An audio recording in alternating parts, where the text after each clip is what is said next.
luminosa se refiere más al ideal o más a lo espiritual, porque cuando hablamos de impulso a evolucionar, bueno, hay muchas formas, ¿no? Hay necesidades y meta necesidades. Hay mis necesidades materiales básicas de cubrirlas, de mejorar, esas otras necesidades, esas tipo espirituales que son las que al final generan, digo yo, verdadera felicidad. ¿Sí? Sí, fíjate que él al principio de lo que dijiste, Omar, él habló de la teoría de las pasiones y de los afectos. ¿Mm? Ajá.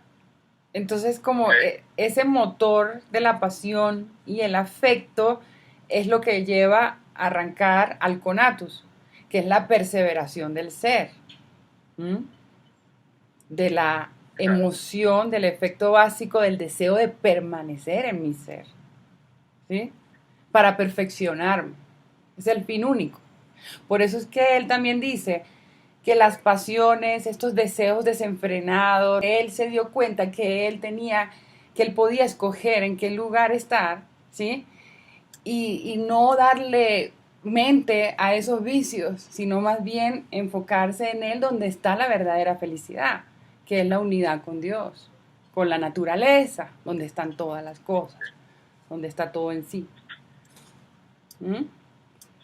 Perfecto. De ahí viene esa teoría de las pasiones y los afectos. ¿Mm? Claro. No, está bien, genial. Sí, sí. Para hacer la diferencia, ¿sí? Digamos, te voy a poner en el plano de un terrícola común y corriente que siente necesidad de tener dinero, que siente necesidad de poder, de ser una figura pública notable. Esos son, digamos, unas necesidades básicas terrenales, pero están las otras, las que están en los profundos de nosotros, que nos dicen realmente en el fondo qué es lo que quieren. Y alguien diría, bueno, quiero paz, quiero tranquilidad, quiero sentirme a gusto conmigo mismo sin necesidad de estar acostándome, levantándome, siendo esclavo, por ejemplo, las redes sociales, ¿sí? O de mi trabajo, o de esas pasiones terrenales que nos agobian a veces y de los cuales somos objeto de será de la esclavitud. ¿Sí? Mira, uy, has dicho cosas súper interesantes que te voy a explicar algo. Has hablado de la necesidad, necesidad del sexo, de la supervivencia, del dinero, ¿sí? La necesidad es lo contrario al deseo, ¿sí? Al realmente querer desde el corazón. Porque cuando yo trabajo así, estoy enfocada en lo material, estoy externa a mi espiritualidad. Entonces, estoy tan enfocada afuera que me estoy descuidando por dentro, ¿sí? Entonces, cuando yo separo ese concepto de necesidad, yo estoy trabajando también con mis chakras inferiores, esos chakras 1 y 2, completicos. Ahí está. No he podido evolucionar esa energía de mi chakra inferior, que es el de la supervivencia, del deseo. Ya viene el chakra del corazón, expansión, amor. El chakra de aquí, que es la comunicación, el contacto con los demás. El chakra acá arriba, del espíritu, de la conciencia, de la unidad. Entonces, cuando yo voy subiendo esa energía, yo ya voy conectándome con el amor, con la unidad, y ya no es una necesidad, sino es un deseo. Y ese deseo lo creo en el momento presente, en el aquí y el ahora. Y entonces no me preocupa, no estoy angustiada por el futuro ni por el pasado, sino estoy viviendo mi pleno presente porque estoy totalmente conectada con esa realidad que quiero. Y ese es el mundo cuántico. Eso es lo que yo enseño con el entrenamiento. Y así fue que yo Perfecto. transformé mi vida, ¿sí? Con un Bueno, método. en palabras de Edgar Morin, esto es una aventura. Yo le comentaba a mi esposa para salir y entrar rápidamente porque sé que tenemos que continuar. Mi vida, yo quiero entender y saber cómo Vanessa, desde Baruch Espinosa, integra la cuántica, integra el mundo metafísico, integra el mundo de la energía, porque a veces vivimos en los extremos, ¿sí? El extremo racionalista, el extremo de aquel que solamente ve la ciencia, la forma de comprobar algo para ser aceptado, y está del otro lado, digamos, el mundo metafísico, el mundo de la energía, que dice, bueno, mira, sí, pero no es tan así. Hay algo como una frase que dice que hay frases que el corazón no entiende, pero que la mente sí, o viceversa. Bueno, estamos en eso. Entonces, para mí, en Palabras de Morir, este trabajo que vamos a hacer contigo para mí representa una aventura, y una aventura epistemológica, una aventura científica, pero también nos invita a abrirnos a esos espacios de conocimiento tan cerrados para muchos. Exacto. Y es una gran oportunidad para poder entender la energía, principalmente de nuestro ser, cómo está conectado con todo y cómo realmente nosotros somos los creadores de nuestra realidad. Nada está afuera, ¿sí? Cuando tú trabajas la conciencia y esa conciencia es tu presente, es tu energía positiva, alta vibración, y entiendes cómo conectarte todo el tiempo con eso, ya tú estás creando una realidad maravillosa porque viene del amor, viene de la prosperidad, viene de la abundancia, viene del servicio, viene del bien ser. ¿Sí? Ahí viene la pregunta que yo voy a hacer, antes de que el curso de que termine el curso. De un diálogo que tuve con un judío, pero lo hago ya a lo último, o si ya no va a comer. ¿Qué cosa? Perdón, es que se escuchó cortico, yo no entendí. De todo eso viene una pregunta que voy a hacer en razón a un diálogo que tuve con un judío. Ajá, cuéntanos. La voy a hacer al finalizar el curso, por si ya no va conmigo. Ay, Dios, ¿qué será? Bueno. No, pero esa pregunta sí tengo que hacerla. Claro. Bueno, dale, la haces al final. Dale, vamos a seguir acá. Entonces, en el diccionario de filosofía de José Ferrater Mora se puede leer: sus doctrinas se mantuvieron en parte como secta religiosa en Holanda, hasta que con la polémica despertada con la obra de Jacobi sobre la doctrina de Spinoza en cartas a Moisés Mendelssohn y con el auge del romanticismo alemán, volvió a ser estimada y ensalzada su figura, entre otros por Goethe, Herder, Schellinger, Hegel y Schleiermacher. Esos son filósofos súper interesantes de estudiar. La filosofía de Spinoza vale en parte como la expresión de un racionalismo y determinismo absoluto. Eso es importante que lo anoten. Racionalismo y determinismo absoluto, porque estos son conceptos que vamos a entender después con el estudio de Spinoza, por qué él era racionalista, por qué era determinista. Y estamos hablando del año Spinoza, es muy importante tener la fecha. Spinoza nació en el año 1632, 1632. Entonces dice: la filosofía de Spinoza vale en parte como la expresión de un racionalismo, determinismo absoluto, como la mayor construcción sistemática en la época de los sistemas, pero es también la manifestación de una actitud intelectual y moral que arraiga en fundamentos más profundos que los del unilateral intelectualismo. Ahí dice. Ahora, el Tratado Teológico Político. Spinoza colaboró con Jan de Witt, republicano y demócrata, contra los orangistas. Nada tiene, pues, de extraño que se preocupara de cuestiones de política. Platón había dicho que la justicia no será un concepto vacío cuando reconstruyamos un tipo de estado racional, autoaceptado, por lo tanto, por todos los ciudadanos, que produce la felicidad. Y es la condición de posibilidad de una educación superior y liberadora de eicásicas opresiones. El proyecto espinosista es casi idéntico. Pretende posibilitar la creación de un tipo de sociedad en la que los seres humanos logren el mayor conocimiento y la mayor cantidad de seguridad y felicidad. ¿Viste? O sea, conocimiento es igual a seguridad y felicidad.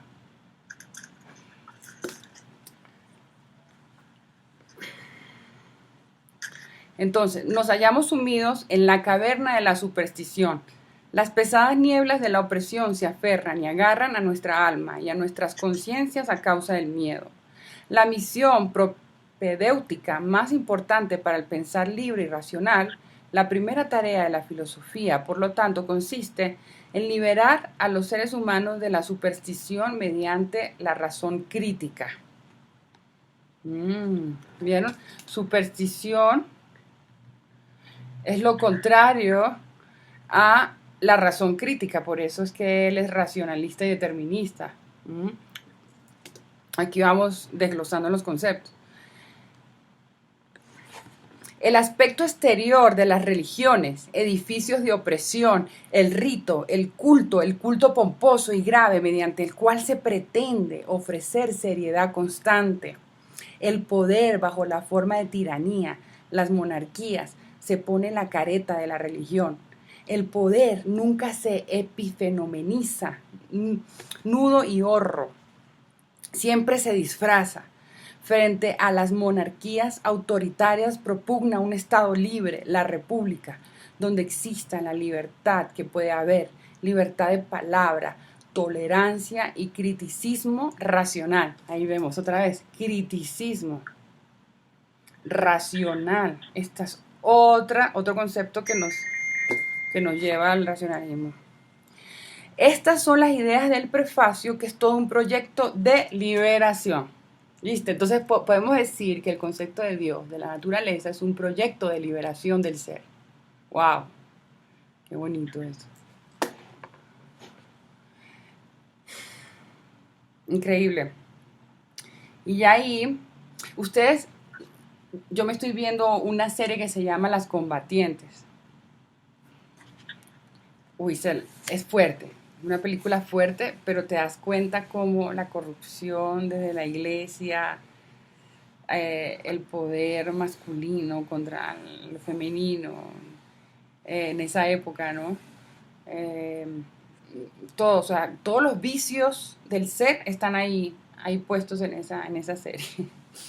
Un cura que se viola a las muchachitas, Entonces, el poder disfrazado de, ¿no? La religión disfrazada de poder. Ahí es donde creo que en ese libro es donde una de ellas queda en embarazo y ella se suicida, ¿no? La denuncia del cura y el obispo Las Combatientes es esa, ajá. Sí, okay, ¿Ya la viste? La semana pasada. Bueno. Es buena, pero es fuerte. Yo al principio estaba como que, ¿será que la sigo? No la veo, no, es durísimo. Y pobrecitas, esas mujeres caen en prostitución precisamente porque no tenían de otra, no tenían que comer, no tenían nada, ¿no? Para dónde ir en esa época, nadie les daba trabajo. ¿Qué más hacían? Como que el que roba también tiene una necesidad, ¿no? Es complicado, ¿no? Y ahí criticaron a Spinoza en el tema del libre albedrío, del libertinaje, ¿no? Y ahí lo criticaron. Entonces toda persona puede ser como es, porque todos estamos contenidos en la misma sustancia de Dios. Es que la misma Biblia, inclusive, en algunas partes, yo la estoy leyendo por segunda vez por cultura, porque la estoy viendo como un libro, ¿me hago entender? La estoy viendo por segunda vez y la estoy estudiando y hay machismo, de hecho. Y hay cosas que se contradicen. La semana pasada leía de que habían ordenado un transexual, no tengo nada contra ellos, ¿no? Como sacerdote. Y en la Biblia hay una parte donde dice, creo que Levítico 18:22, no, pues Dios no está de acuerdo con eso. El tema del hombre entre hombre, ¿no? Entender. Entonces, ¿por qué un sacerdote, un obispo, ordena un transexual como sacerdote si en la Biblia lo prohíbe? Estudiar a este hombre filosófico que precisamente nos muestra a Dios desde otra perspectiva más humana, más alcanzable. ¿Ah? A medida que he leído leyendo el libro que tengo, siempre digo, ¿de dónde sacó estas ideas, hombre? Entiendo que murió, sí, en el 1670, de 45 años. Sí. Y me pregunto, ¿de dónde sacó esas ideas tan certeras, digo yo? Pues, es muy realista. Muy realista. Estaba conectado con la divinidad, totalmente. Totalmente. Entonces, vamos a terminar, aquí quedan ya 2 páginas. ¿Cómo procede Spinoza? Efectúa, provisto de un método que es el mismo que se usa en las ciencias de la naturaleza, una lectura crítica de la Biblia. La Biblia tiene la pretensión de enseñar doctrinas religiosas, filosóficas o religiosas racionalistas. Y la Biblia anuncia la salvación. Usa unos modos de expresión, la profecía, los milagros, la ley, aplicando un riguroso método de análisis, sacado de las ciencias de la naturaleza y consistente en la observación, recolección de datos y definición. Aplicando un riguroso método de análisis sacado de las ciencias de la naturaleza y consistente en la observación, recolección de datos y definición, diluye la escritura y sus modos al contexto histórico. Estudia la lengua en la que fue escrita y sus características, los avatares históricos referidos, las personas mencionadas, muestra cómo los milagros pueden explicarse mediante la recurrencia a leyes naturales, ya que los milagros no serían otra cosa que poetización y metaforización para ignorantes de eventos naturales. Utiliza Spinoza un riguroso método crítico histórico, esa es otra, crítico histórico. La conclusión a la que llega es: los modos de expresión bíblicos son propios de una circunstancia histórica. Si trascienden dicha circunstancia histórica para erigirse en parámetros de pretendida validez universal, ofertando unas pretendidas verdades que se reclaman de filosóficos racionales y también religiosas, cometen una flagrante extrapolación que funciona en virtud sola de la ignorancia y el temor de las gentes que buscan propuestas de salvación. La Biblia anuncia la salvación a quienes creen ciertas cosas y en consecuencia se comportan de una determinada manera. El poder político, por otra parte, se apropia de la Biblia o la religión se une al poder político y el mantenimiento de la difusión bíblica está asegurado. ¿Qué tal es? Muy cierto. La política asegura la Biblia y la religión. La religión, lo contrario, al político. Increíble y es verdad. El sexto poder. Era el sexto poder. Era. ¿Por qué era?